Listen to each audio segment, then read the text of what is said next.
En ce qui concerne les pistes cyclables, c'est amusant parce que j'ai repris un document qu'un certain candidat, Jean-Christophe Fromentin, avait commis en 2008 et vous annonciez la réalisation sur votre premier mandat de 10 kilomètres de pistes cyclables. Je l'ai sous les yeux, je peux vous la remettre sous les yeux si vous ne l'aviez plus en mémoire. Donc ça, c'était sur votre premier mandat. Et aujourd'hui, on parle en fait de zone 30 et de 5 kilomètres de zone 30. Donc je voulais savoir ce qu'il en était en ce qui concerne l'engagement qui avait été pris et l'évolution, j'allais dire, très ralentie.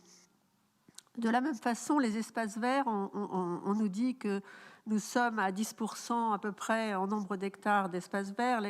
La commune, c'est 375 hectares. En fait, nous avons 23 hectares d'espaces verts et pareil, en 2008, nous en avions 28.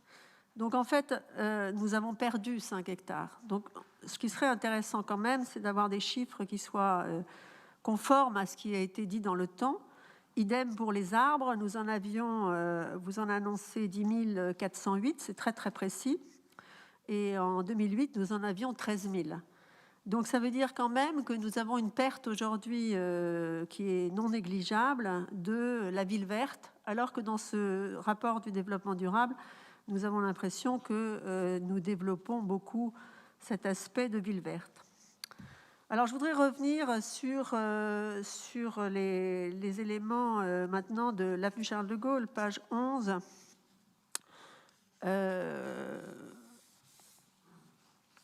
Donc, vous faites un focus effectivement sur l'avenue Charles de Gaulle en nous expliquant que nous avons la suppression du caractère autoroutier et la suppression des 5e voies. D'abord, il faudrait, pour être honnête, dire que la 5e voie dont vous parlez n'est pas une 5e voie. C'était simplement des bretelles d'entrée ou de sortie. Ça n'a jamais été une 5e voie.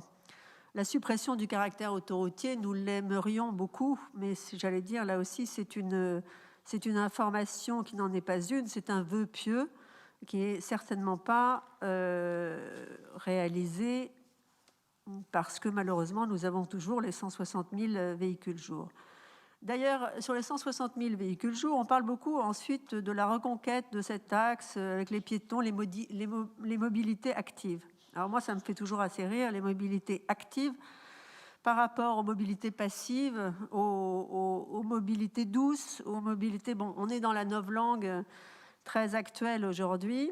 Ce qu'il en est, c'est qu'aujourd'hui, on a 160 000 véhicules jour et qu'on a, je crois, 600, j'ai vu, cyclistes qui utilisent les pistes cyclables.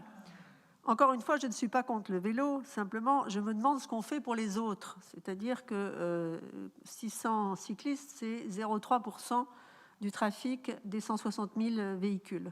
Et en particulier, la question que je me pose, c'est les personnes âgées. En reprenant votre dépliant également de 2008, vous aviez parlé de revoir les navettes pour qu'il y ait des navettes électriques, en particulier pour les personnes âgées, etc. Où sont-elles ? Que faisons-nous pour les personnes qui ne peuvent pas ou qui ne veulent pas, du fait du danger, utiliser les vélos ? Je ne l'ai pas trouvé.